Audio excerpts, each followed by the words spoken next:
Hi, everybody. I'm Dan Wells. I write horror, fantasy, and science fiction, and I talk about games on the internet.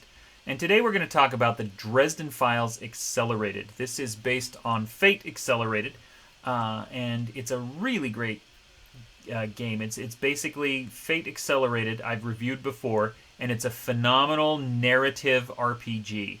And that's very flexible and it allows you to play kind of any story in any setting.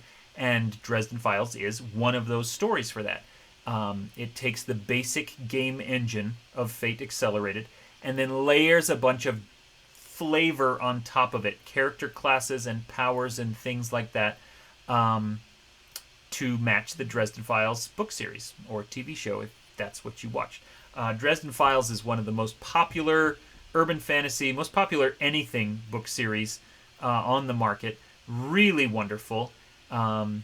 Quick reads. If you haven't read Dresden Files, definitely check it out. It's about the only wizard in the Chicago phone book.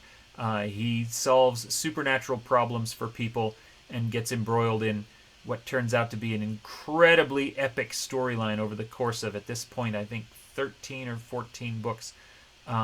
Really good stuff. I run actually a campaign of Dresden Files Accelerated using these rules right now with one player who has read most of the books or all of the books and another player who hasn't read any of them, and they both still love it. It's a really fun urban fantasy world that's a lot of fun to play around in. So let's take a look at what this game offers to the discerning gamer. So there's an older version of Dresden Files for Fate that's several years old, and I've got that somewhere as well. And it has this same kind of conceit to it, that the whole book is filled with notes that different characters from the books are writing to each other, commenting on the thing. The book itself is kind of the gimmick of it is that it's an in-world document written from the point of view of some of the characters from the books. You can ignore that. I do. I'm sure that if someone really loves the thing, then this is really awesome. That's not what I'm going to talk about today. So it has a whole section here on, first of all, the powers that be. What is the world like? Who are the different fairy groups, for example? Who runs the wizards? And it gives stats for them. It gives, pretty fun-looking kind of comic booky art for it all. Different knights, different things like that. A nice background. In my experience, this rule set works equally well for someone who wants to play an actual nuts and bolts Dresden Files game, or if you just want to play a generic urban fantasy. Dresden Files Accelerated has all the tools for that, and you can just kind of change who's in charge, and that works really well. Big section on the Wild Fae, the White Council, which are the people who run the wizards, things like that. Talks about many different kinds of vampires, and Dresden File universe has, Black Court, which is kind of typical undead vampires. It has Red Court, which are more kind of demonic. The Jade Court, which is more of the kind of Asian legends about vampirism. So a lot of fun stuff going on there. There's the Knights of the Cross. There's other groups like the Fomor. They have shown up in both of the Dresden Files campaigns that I've done because I think they're fun. They're undersea monsters. They're like deep ones or Sawagan or whatever. Then it talks about different locations. Again, more world building. Really fun world building. It talks about the Never Never, which is the fairyland that is kind of magically connected to our world and people can cross back and forth. It talks about the outside, which is one of my favorite concepts in urban fantasy, in any fantasy. And it's the idea that there is beyond our world and even beyond the Never Never, completely outside of the system, there's something so alien and so, corruptive that it shouldn't even be part of our reality, but it keeps breaking in. So then we get a bunch of more specific world building stuff. What are the Unseelie Accords? How do they work? What are the 7 laws of magic? Anyway, I'm going to skip over all of that because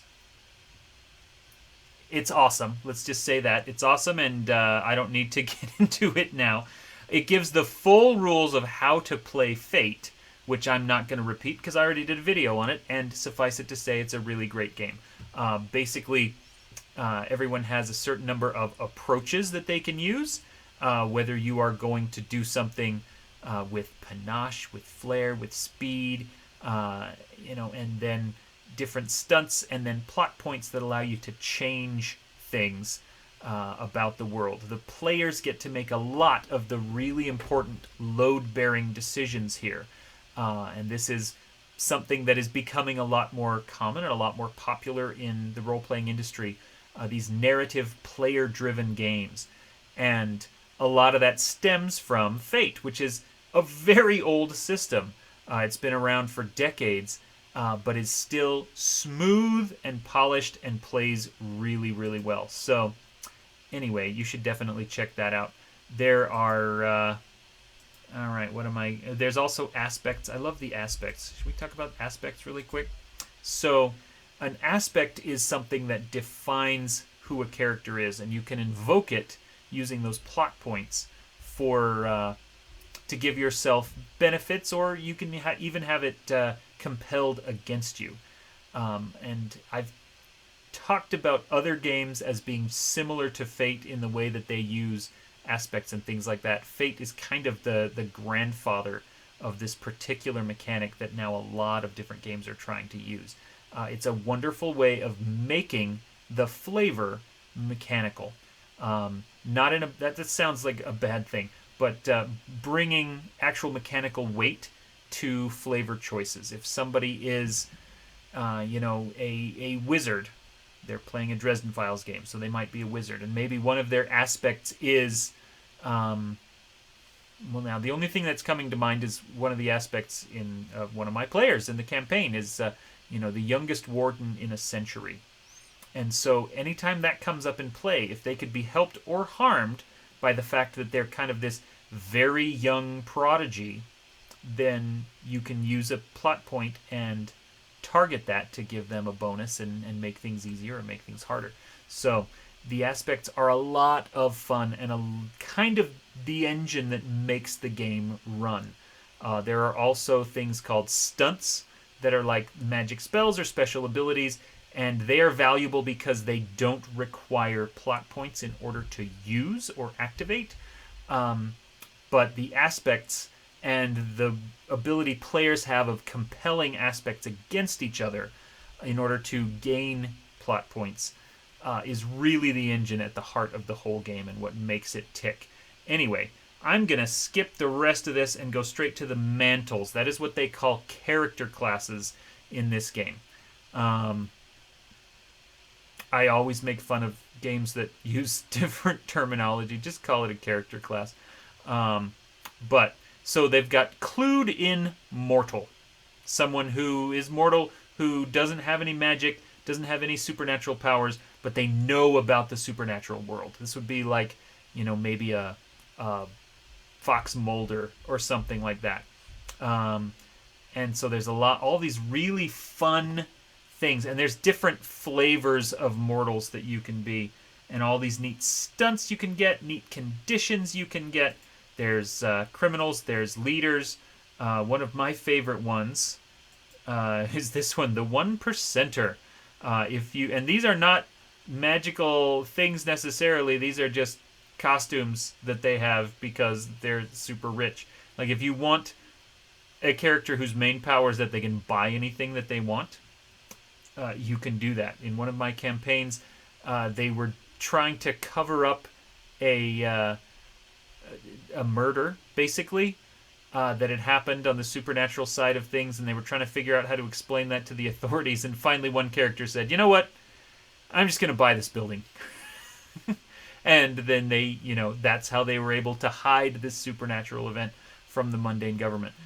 So 1%er is a lot of fun. Then you get into spellcasters, and there are two flavors of that. There is the full-blown magical practitioner, Harry Dresden. You are a wizard who can do whatever.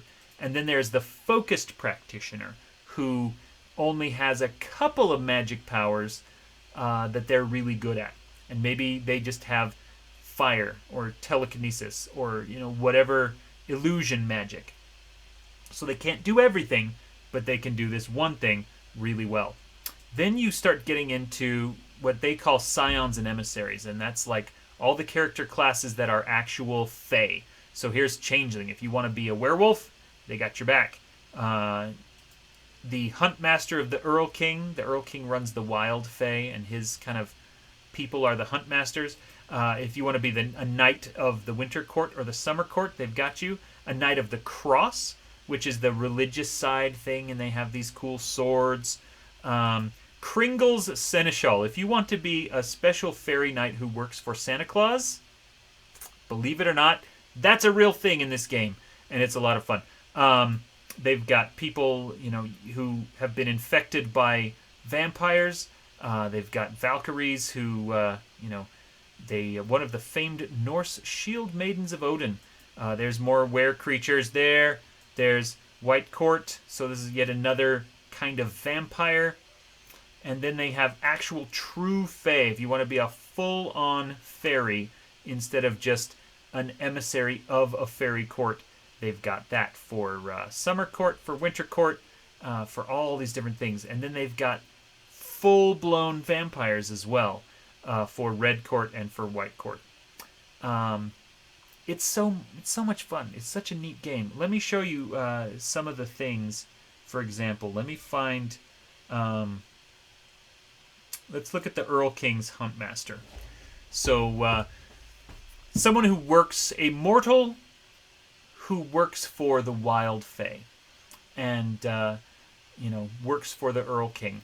There's the Winter Court and the Summer Court, which are like the sophisticated, civilized fairy courts.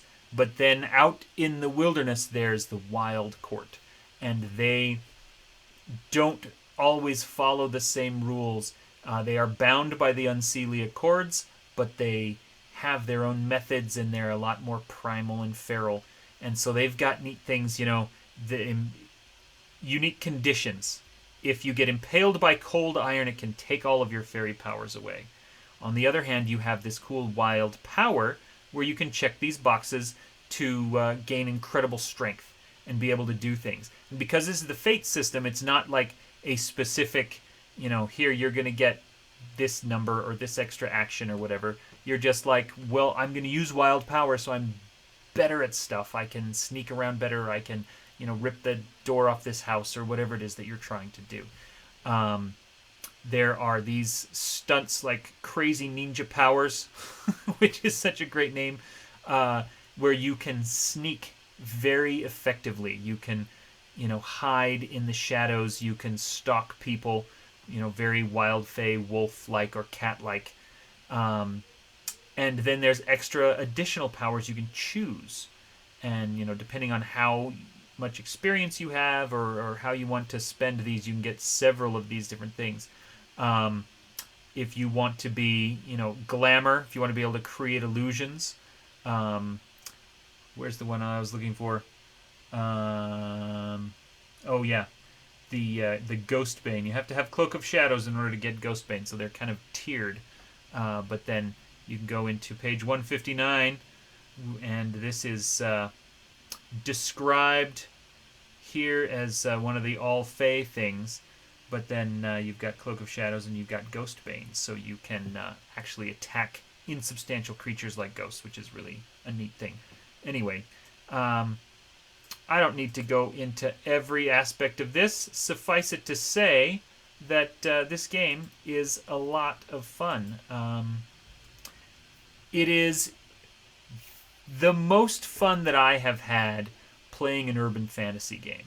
I have talked a lot in the past about Beyond the Supernatural, and I still love that one as an urban horror. I love the kind of psychic, gritty vibe to it. Fate is a more lightweight, fun-focused system. You could absolutely tell a gritty horror story with it, but the way that Dresden Files is kind of built, it's a little more action adventure-y. It's a little more swashbuckling-y, and Fate is a perfect fit for it. Really love this game and recommend it very highly. So check out Fate Accelerated. Anyway, thank you for watching the video. Please check out some of my books, and remember that I am also a professional game master, and I can run a game or campaign for you and your friends, including this one, if you would like. Anyway, thanks. I am Dan Wells, and you are awesome.